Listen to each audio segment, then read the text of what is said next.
Hello, my kingdom advancers and those that are seeking to be redeemed. How are you doing on this glorious day? Amen. If you're somebody that struggles with your leadership, your confidence, or your backsliding, I want you to DM or email me. My information is in the About tab of the channel. Amen.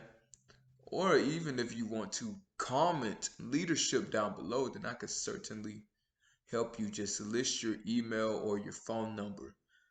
All right, and my name is Mr. Basantes, the founder of Empower and Encourage, mentor of 100 men and women, and I can say that it is a pleasure to serve you today.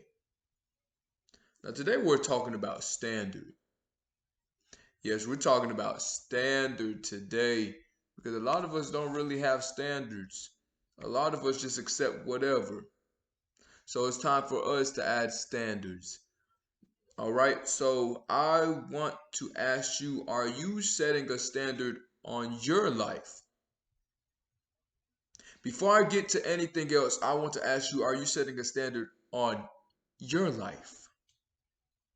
Don't worry about if you're setting a standard on other people. Don't worry about if you're setting a standard on co-workers, friends, companions. Are you setting a standard on your life? I want you to think of it real quick for a moment. If you need to pause the video, then please pause it. Hey man, I need y'all to comment down standard below as well. I want you to comment down set the standard. But allow me to give you the definition of standard. A level of quality or attainment. A level of quality or attainment. So that means when you're setting a certain standard, you're telling you and everybody around you saying, okay, this is my standard. I'm going to live by the standard. Now, before I go deep any further, I want you to think about any standard that you have on people. And because I'm going to speak on this, I want to see what standard you have on people. And then once you think about that, then I want you to think about any of the standards that you have on yourself. What standards do you have on yourself? The reason why I keep on saying on yourself and others, because you cannot set somebody to a certain standard and you are not even on that standard yourself. I wanted to be right there. All right, you need to be at least 10%.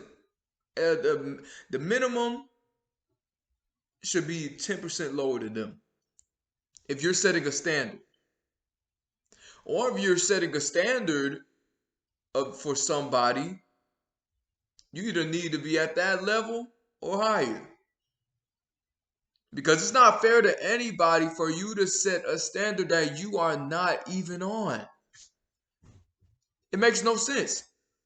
Why would I set a standard on somebody and I can't keep that standard myself? You can't do double standard. It doesn't matter how much you value yourself.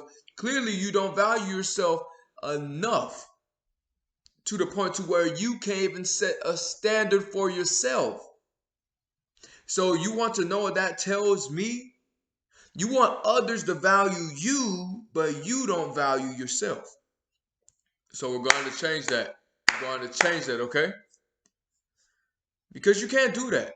You can't set high standards on somebody while you are low standard yourself. That's like somebody that's unfit saying, ooh, I want somebody with a six-pack. Look at yourself. Look at yourself. Now, I'm not speaking about people that just got a little good. You know, it's okay if you have a little good. Okay, don't get me wrong. Don't get me wrong, it's okay if you have a little good. But if you a bit overweight and you want somebody that is fit, that runs all the time, that works out all the time, nah. Because another thing is that's going to come with insecurities and nobody wants to deal with the insecurities. Because people should deal with insecurities before they get in a relationship. If you're insecure that somebody might go to the gym, that's your fault. If you're insecure that your companion or your friend is a higher leader, you knew how they were. You knew how they were. If they're advancing higher than you can't be insecure about that. You need to elevate yourself. And if you can't keep up, if you can't keep up, don't act as if you can keep up. Tell them I can't keep up. Because what happens is if you attempt to keep up, you're going to lose yourself in the process if you can't keep up. There's been people like that I've dealt with. They thought they could catch up. They couldn't keep up. I wasn't purposely dusting them, but they got dusted. Then they felt as if they were forgotten about, but in reality, they were not forgotten about. The truth of the matter was they couldn't keep up with what God had for me. So if you're setting a standard, you need to be able to reach that standard as well. I don't set high standards for people. What the issue is, they can't keep up. So people believe it's me having high standards, but in reality, they can't keep up. And if a person cannot keep up, they will turn into a burden. I'm telling you, if you have a friend or a companion, family member at that, and they can't keep up, they are going to become a burden. Because God, let me tell you something. God's going to give you two choices. You either prolong your blessings and wait for them, or you keep on going at the pace that God needs you to go. And either way, God is going to have his will, his way. So it's better to start off on the easy route and just go at the pace that God needs you to go at. Because that was my issue. I tried to prolong my blessing but at the end, they just felt more condemned. So what I need you to do is when you're setting standards, you need to have a high standard yourself. I don't set high standards. The issue is when people believe they can catch up with me and then they can't catch up with me. Then they get jealous and insecure. That's the issue, when they get jealous and insecure because they feel like they could not catch up. And they feel as if they will get replaced, and they might get replaced. Why should I have a burden? Just keep it real that you can't keep up. I might even have grace on you. I might have mercy on a person if they admit that they cannot keep up. Because once they admit that they cannot keep up, now I can show them how to keep up. Versus trying to be prideful and strong-minded, but in reality it's weak-minded. This is why I teach you all about the misconceptions. Because society is full of fake, vanity, and deceit.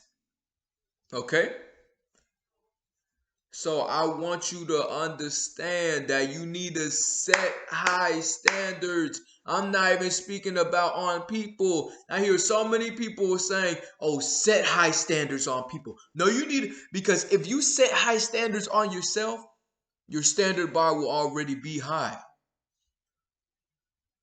Duh, the only people that need to set high standards are people who do not have high standards of themselves.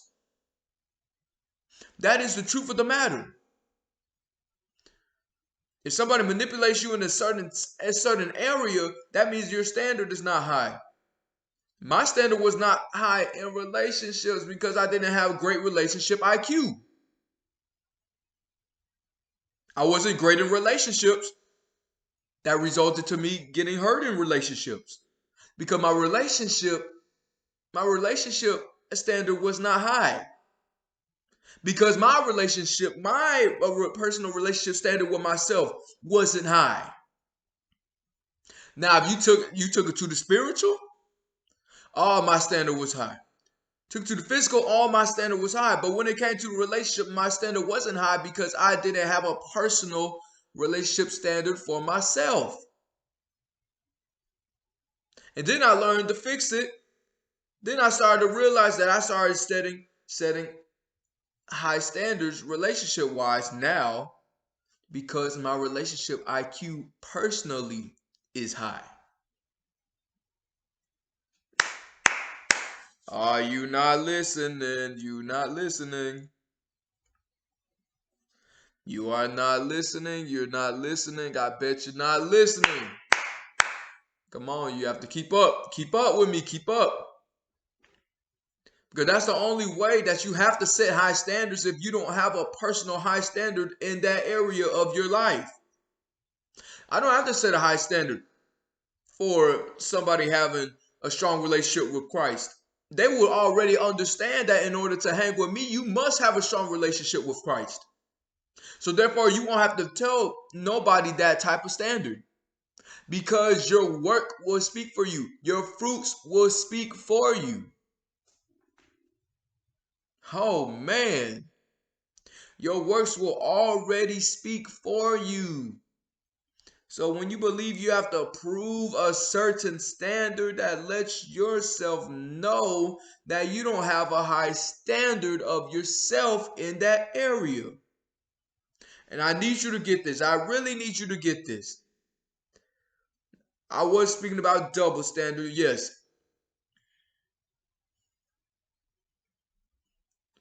For example, you can't expect somebody to be completely intimate with Christ and you're not intimate with Christ yourself.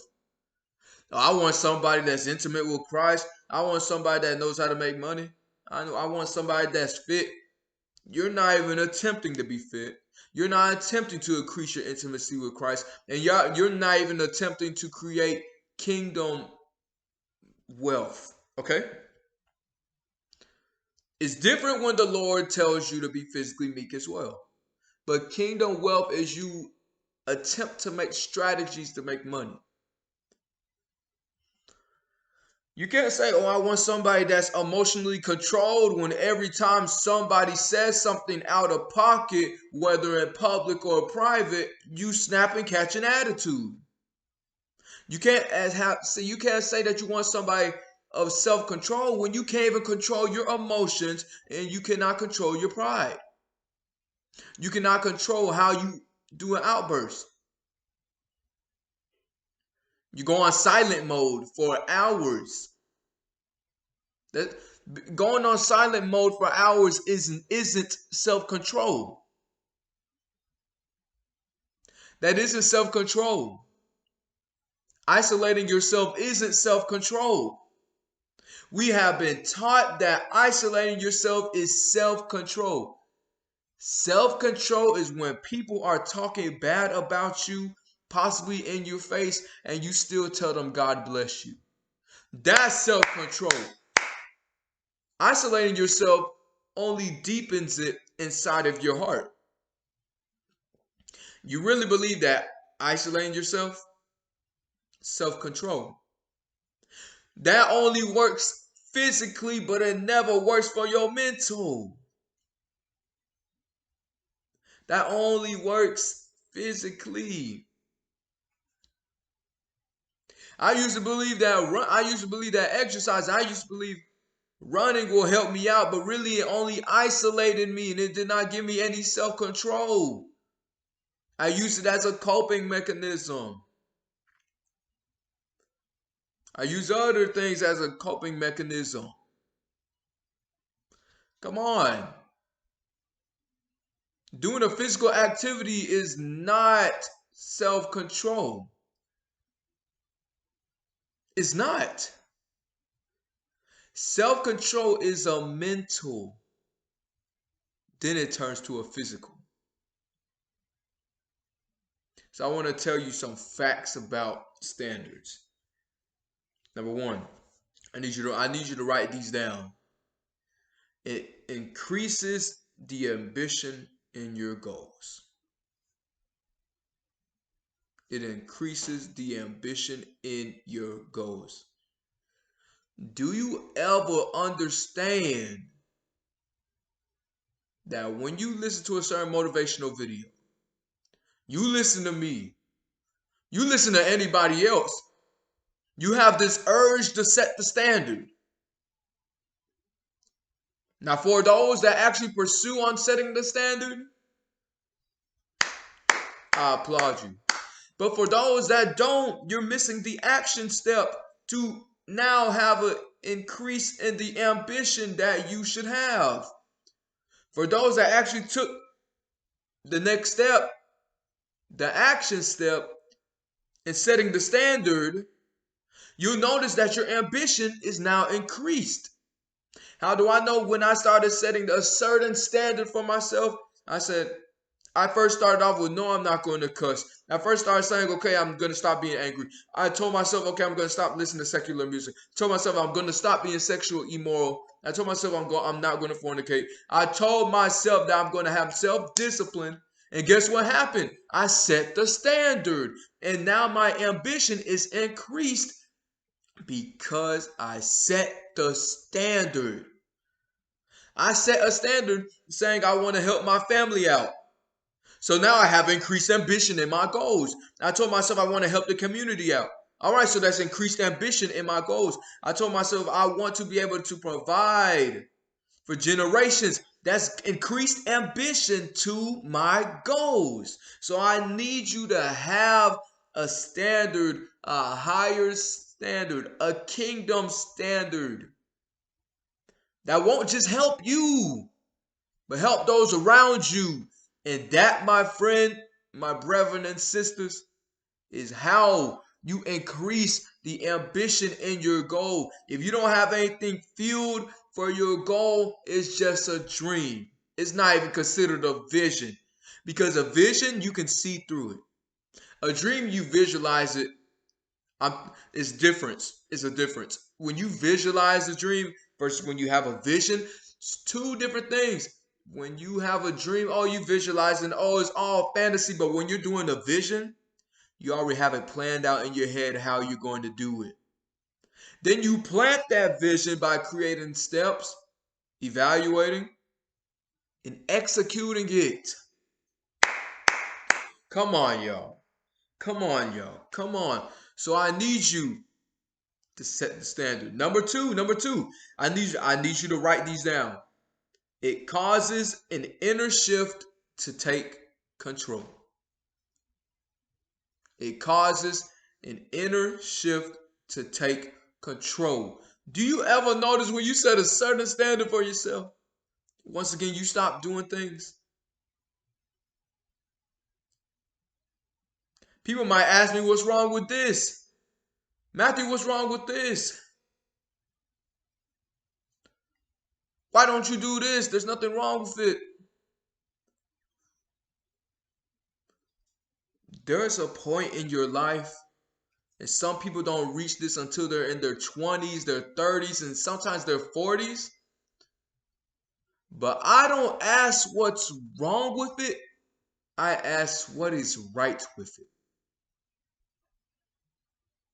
What is right with getting angry?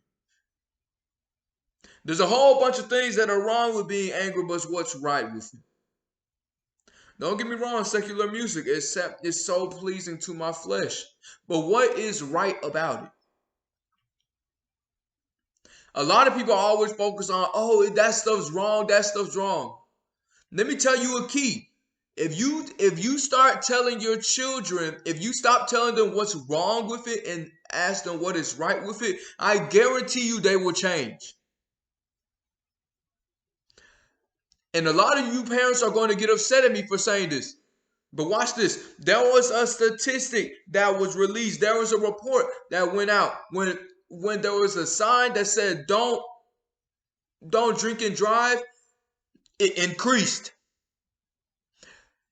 The drunk drivers increased. The amount of DUIs increased. But when they said drink responsibly, guess what happened? It decreased. So a lot of y'all parents are going to get upset at, a lot of your parents right now are going to get upset or a lot of the people that are your role models and that are your guardians are going to get upset with what I am saying, but instead of telling your children what is that, oh, that's wrong, that's wrong, that's wrong, that's wrong, that's wrong, that only gets people to do it more. You can ask Adam and Eve.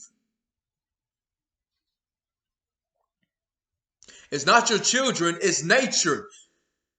And I'm not saying nature as in nature as a graven image. I'm saying that's just our nature. That's just who we are as a person. We're flesh, remember, we have on flesh.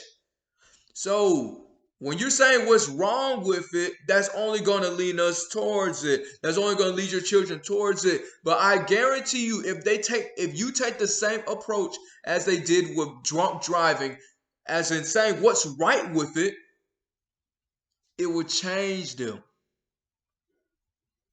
How do I know? I was always told what's wrong, what's wrong, what's wrong, what's wrong, what's wrong, what's wrong, what's wrong. But when I was in a household of nonstop bickering, listen, because many of y'all are going to say that is not true, but I am a living example. I remember nonstop arguing, nonstop cussing, nonstop threats, nonstop substances, but I was a witness to it. That made me think what was right with it, and that's why I didn't do it. But when I was always told what's wrong with drugs, I ended up doing it. But when I saw a living example of how alcohol, a living example of how cussing, a living example of how messing up your life has nothing right with it, I didn't do it. Or if I started it, I cut an end to it. I'm a living example. I'm a living example. When you always tell somebody what's wrong with it, what's wrong with it, what's wrong with it. Prime example. If you tell your dog not to go somewhere, say no, no, guess what happens? They're going to end up going. But once they realize it's not what they need, what they want, and a lot of y'all parents are going to be like, yeah, yeah. But guess what? If you allow them to see what is right with it, then they will come back. Or likewise, let's look at a human. If I tell my nephew, all right, there's nothing wrong with it, but what's right about it? Their whole perspective will change. Because we're always taught to do what's wrong, what no, not taught, excuse me. We're always taught to say no, that's bad, that's bad, that's bad, that's bad. Why can't you tell them what is good about it? You can say there's nothing. You can ask them a question like that. Because it changed me. I question myself, Matthew, when I stopped doing this, I was like, Matthew, what would that do for you? You've seen what anger does. Matthew, how would that help you? You've seen what alcohol does. Matthew, how would that help you? You've seen how yelling did. Matthew, how would that help you? You've seen how certain phrases hurt you. Matthew, what would that do for you? Because a lot of y'all want to say what's wrong. But you need to change your perspective on how you're saying things. I don't want to convict you. No, I don't want to convict you. So, standard causes an inner shift to take control. When you're saying the standard on your life, you're telling yourself, okay, this is the standard. This is our average. This is our average. Even though your average might be above average. But what did it say? A level, a quality, or attainment. So now you're saying to yourself, we're operating in this quality of work ethic. We're operating in this mindset, this quality mindset. We're not operating in our environment mindset anymore. We're going to push that to the side. We're going to push that to the side, push it to the sideline, and now we're going to operate in this. No more operating in chaos, but we're going to operate in a way that is Christ-like. Come on, come on, come on. Number 3, it increases the momentum. I started to realize when I had a standard of consistency, it increased the momentum. Momentum meaning increases your endurance. I learned that. I really learned that. Momentum is increased when you have a standard right here. Where my hand is at, what that standard? What standard do you have over your life? Apply it. Don't just talk it, set it. So set the standard. You set the standard. Set the standard. What I want you to do is elevate yourself higher than your environment. If your environment wakes up at 10, wake up at 9. Your environment wakes up at 9, wake up at 8. Your environment wakes up at 8, wake up at 7. 7, 6.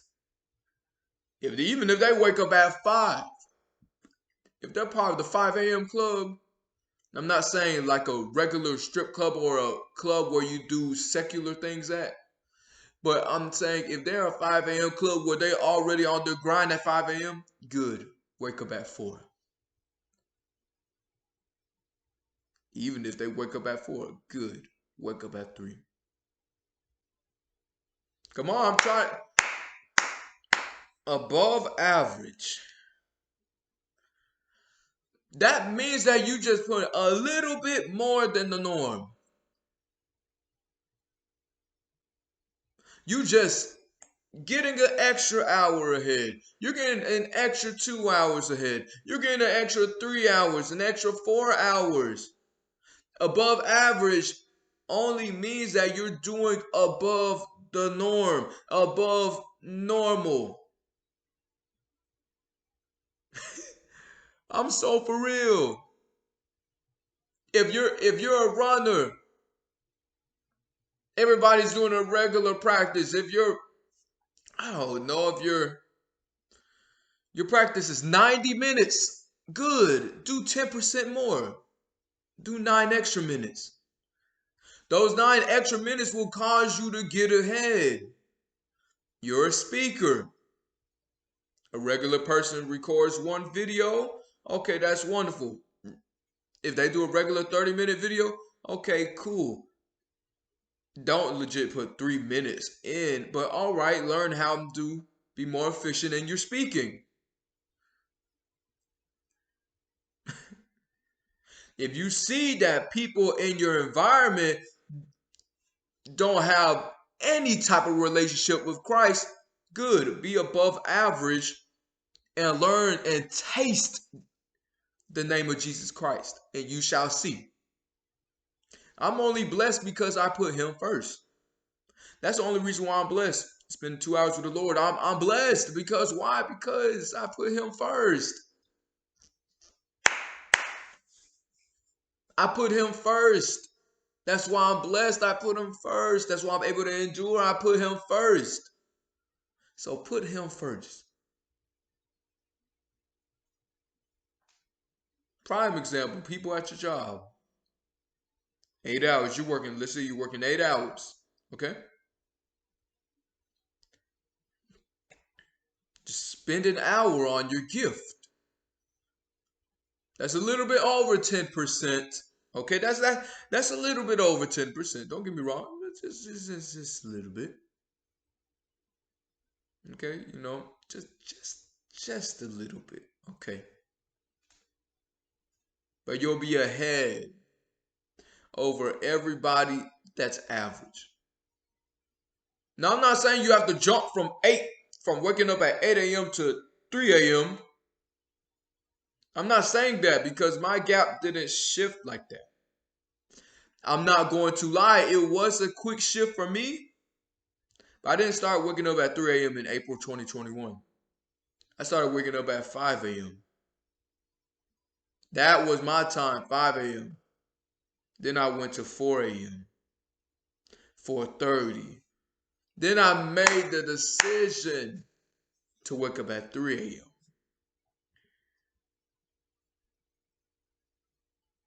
I made the decision. I want to let you know something. I want you to know something. My sleep schedule has been so messed up this week and last week. And I'm only speaking about myself right now because I know you can relate. Because some of y'all believe that you haven't made it so far, made it far in your journey. I guarantee you, if you look at the people that you were hanging with a year ago, and you turn your head like this, you won't even be able to see them. So I had to do that for a real moment. I was like, Matthew, do you know what gap you created? Do you know what gap you created? April 2021 to August 2022? Matthew,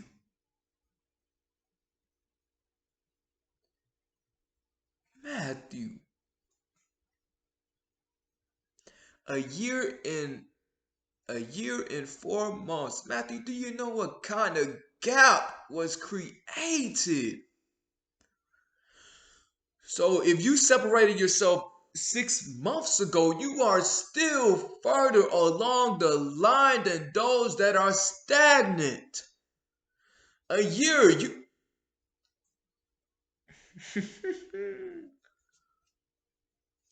a year. No. Kobe Bryant said, give it 5 years. Oh man, imagine your 5 year mark. Imagine your 5 year mark. So you believe in success is what, excuse me. Success isn't what you, no. Success isn't what you do tomorrow. Success isn't what you do today. Sure, yeah.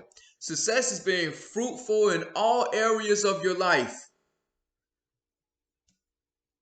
And the only way you can be fruitful is if you beat your past. You can look at your past every now and then to realize how far you came. I could look back, view a couple people post, view a couple people that I used to hang with. My year would take them a decade.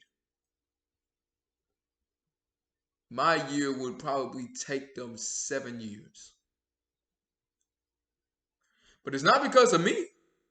It's because I accepted my purpose. April 2021, I decided to seek my purpose. Then October, I found it. So if I imagine October 2021 to now, that's still a large gap, y'all. That's 10 months, but that is still a large gap. Whatever gap you made, whatever day that you decided to make a change, I want to let you know that the people that you used to hang around cannot even catch up to you. Despite if they have money, they cannot catch up to you because money cannot buy a person's value. You look at the relationships out in the world, when the relationship is rooted on money, guess what? It crumbles down. But I see my grandma and my granddad, who they've been married for so long. Why? Because it's built up on love, value, and commitment. That's why it lasts. Love, value, and commitment. That's why it lasts. But deep on the value part, they value each other so much. You can't have love before you have value. I have to be able to value you before I love you. I have to value you in order to be committed. Because if I don't value you, I'll be inconsistent. If I don't value you, obviously I won't love you. So they valued one another. They valued one another.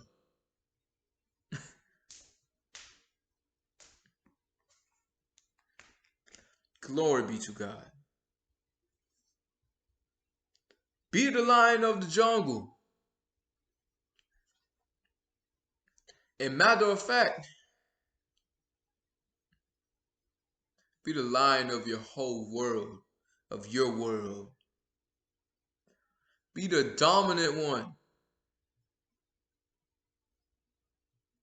Matter of fact, y'all aren't going to like this, but I'd rather you be a hyena. Hyenas have a faster killing rate than lions. Your probability of surviving a hyena is less than a lion. The beautiful things about those African wild dogs, those hyenas, they run in packs, they communicate, and they're beautiful in strength. If your environment, let's see, be the lion in your environment, but a hyena, but be a hyena in the world. Be a lion of your environment, because obviously they're not going to attempt to be on your level. But when you beat your environment and you expand, you will have people that are like-minded. So that's why I'm saying be one of the hyenas, be a hyena of the world. Because your environment is not going to have the desire to be where you are at. They'll want the blessings that come with it, but not the work. They want the blessings, but not the work. Okay, I'm telling you, they don't want the work. They don't want what it takes. So when you get out into your expansion, become a hyena in the world. And have you a pack. Have you a pack. Or if you want to say be a wolf, then be a wolf. Ooh, them jokers. Ooh. Ooh, ooh, them boys rule the Arctic. Oh, I'm telling you, a polar bear cannot stand a pack of wolves. It's big, yes, it's big, and it got claws. It has claws. But a pack of wolves will tear down an adult polar bear. And I'll bet you on it. So be the lion while you have to. Be the lion in your environment, because you have to be the lion in your environment. But when you go and expand out of your environment, be surrounded by like-minded people and become the wolf. Glory be to God. Because what I want you to do is stop at nothing. Stop at nothing. Stop at nothing. Okay? I need you to stop at nothing.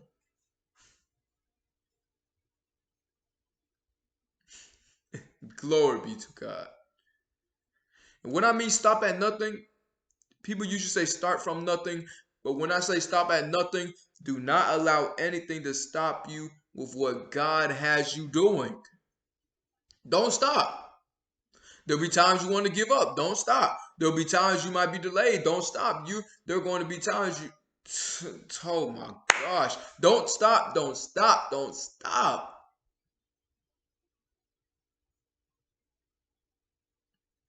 Stopping for what? There's nothing to stop for. Stopping for a companion. Forget that. Stopping for a friend. Forget that. Stopping for a family member. Man, you can definitely forget that. If they can catch up, they'll catch up. If they don't catch up, they can get back. And that's real. That's real. If they can't catch up, they can get back. They can get back with the dust, get back with that wind. Another one bites the dust. For real. So don't wait for the perfect moment. Don't wait for the perfect moment. Completed is better than perfection if perfection is never done. I want you to write that down. Completion is better than perfection if perfection is never done.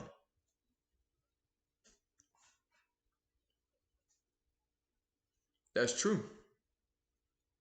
That's true. The perfect moment will never come. You will always have a flaw.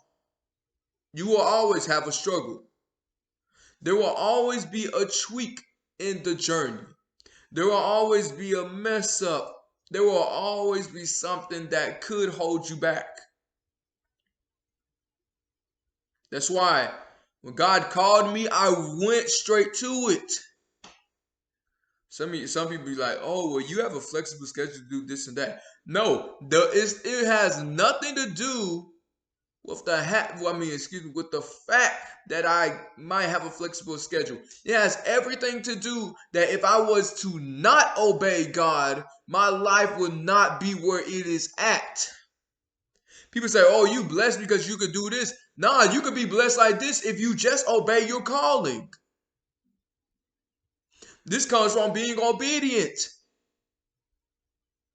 April 2021, my life was not as good as it should have been.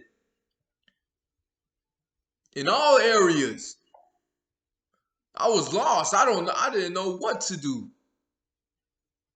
But I just remembered one thing. Don't have the Bible with me, it's in the kitchen, but I knew that Bible. I remember my granddad, and I remember that Bible, and I picked up what I knew best.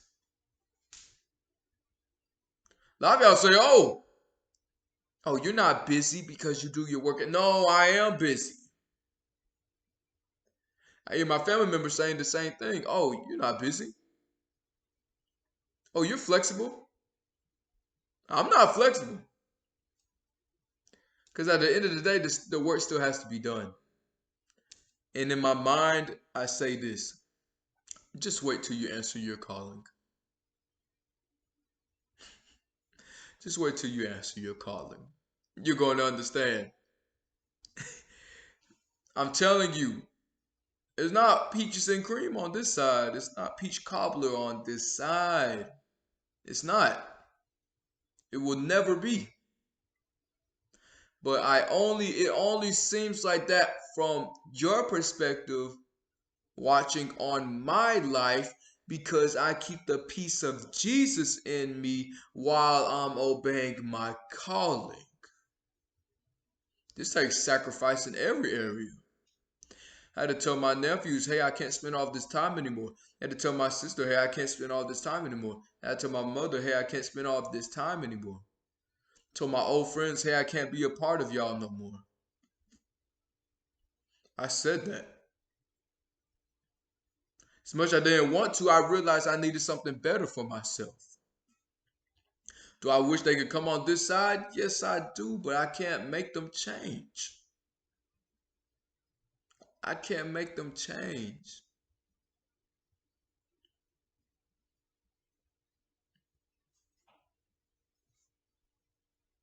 Told myself I'm going to have to risk sleep. Told myself I'm going to have to risk time for myself.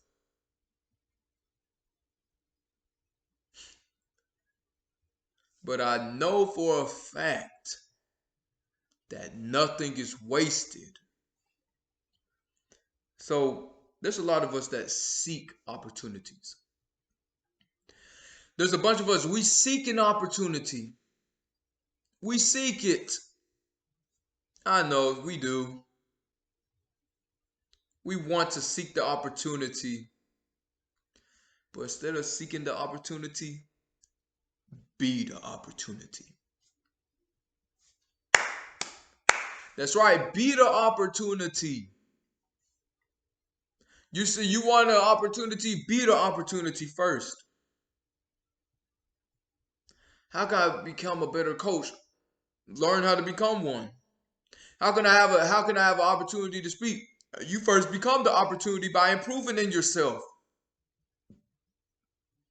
Use your time to practice your craft, to enhancing your craft, to advance, so that when that opportunity comes, it'll be like nothing. I spoke at a church. I don't spoke at a church on the 3rd, and there was a crowd. There was about 20 to 30, between 20 and 40. No fear, no fret, no discouragement. Because I told myself I will be the opportunity until the opportunity comes. I remember when I first had my speaking opportunity, I didn't really have fear. You want to know what I did? Prayed to the Lord, read Ephesians chapter 6, verses 10 through 19, and prayed, gave God his praise. Then what? Rocked the mic like it was nothing. With the men that I mentor, rock it like it's nothing. When I pray over people, rock it like it's nothing. Why? Because I have prepared myself for this moment. So by the time God wants to open doors for me, do you want to know what he does? He opens the door for me.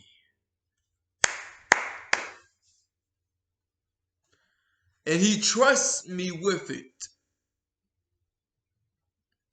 So quit waiting for the opportunity if you're not prepared.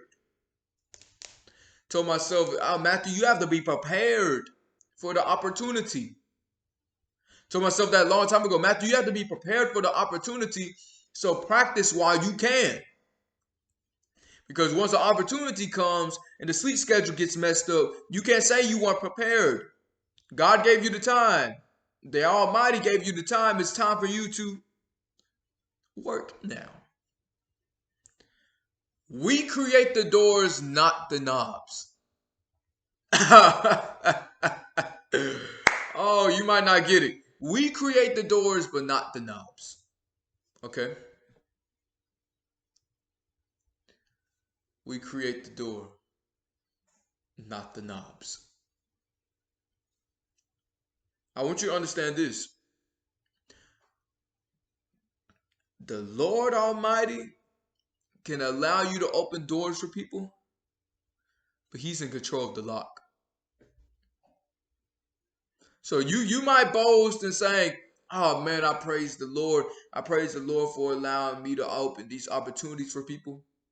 If I open an opportunity for a person, Jesus still has the lock. He still has the key. He still has the key. We can open as many opportunities as we can for other individuals, but the Almighty still has the key. Okay? So, I wanted to say that for a moment. And now it's time for you to think about yourself real quick, especially with setting high standards. What will your life go to by setting your standard? I want you to think of it. What will your life go to by setting your standard? Pause the video if you need to. Comment down below. What will what will your life become if you set the standard? Then what I want you to think about is what will you be consumed by if you don't set the standard? Pause it if you need to. Type it down below. Because if you do not set the standard, there will be something that consumes you. So what will consume you if you don't set the standard over your life? I really need you to think hard on it. Because I had to think about it in a deep way. I had to think for a long time. Matthew, if you don't set the standard, what could happen? So I need you to set it, okay? I want you to say something. I must set the standard. You must set the standard. I must set the standard. Because you need to add value. I must set the standard because your people deserve it. So now I want you to ask yourself, what value will I add to people? Type it down below. What value will you add to people? What value will you add to those around you? What value will you add? I want to give you 3 tips. You must impact your environment. Despite if your environment listens or not, you still must impact your environment. No ifs or buts about it. That is your duty until God shifts you into a new atmosphere of your life. You are to impact your environment for the time being. And continue to do it until God says, all right, it's time for you to advance. Number 2, if nobody's for you, keep running. We already know there's more for us than those against us. We already know if God be for us, who can be against us. But I want to tell you something. If nobody is for you physically, you need to keep running your race. Do you think I'm going to sit back and wait for somebody to support me? I already put in my head the support comes after the reward. There are going to be a few amount of people that support you. There's going to be haters. When you get noticed, there will be people that pretend that they were with you. Then that's when you have to discern. Then once you get to the top, they're either going to hate or get a piece of your pie, or attempt to get a piece of your pie. So if nobody's for you, keep going. Keep running the race. Keep running the race. Don't stop for nothing. Don't stop for a person. Number 3, Abram left his family. Abram left his entire family, except for his cousin, and except for his wife. The wife was going to come either way. He was supposed to leave Lot behind, but he took Lot. He left majority of his family. Everything that he knew, he left. For a promise of the invisible God that we know today that keeps his promises. So we must have the faith of Abraham. We must. Because the moment we have the faith and the moment we have the obedience of Abraham, the more blessed that you will be and the more that God will use you. I pray this video has blessed you. If you're somebody that struggles with your leadership, confidence, or your backsliding, if you can DM me on Instagram, email me. My information is in the About tab of this channel, or you can DM it below and type leadership. Don't forget to like, subscribe, and share to advance the kingdom of heaven in unity. Don't forget Jesus loves you, and I'll talk to you later.